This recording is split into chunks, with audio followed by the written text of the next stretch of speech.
জীবনে কত রকম মানুষের সাথে পরিচয় হলো, আবার কত মানুষের চেহারাটাও ভুলে গেছি। মানুষের চুপচাপ ধীরে ধীরে চোখের সামনে থেকে আড়াল হওয়া দেখে এখন আর অবাক লাগে না।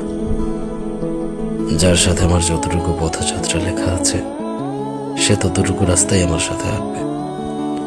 মাঝপথে আলাদা রাস্তায় ঢুকে পড়লে আমি আর আশ্চর্য হই না, কারণ চিরবাস্তব হলো মানুষ তার পছন্দের জায়গায় ছুটে যাবেই।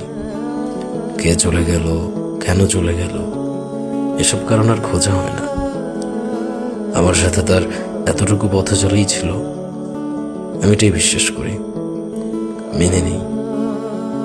সবাই তার গন্তব্যস্থল খুঁজে পাক, আমি কারো শেষ গন্তব্য হব এটা জরুরি না।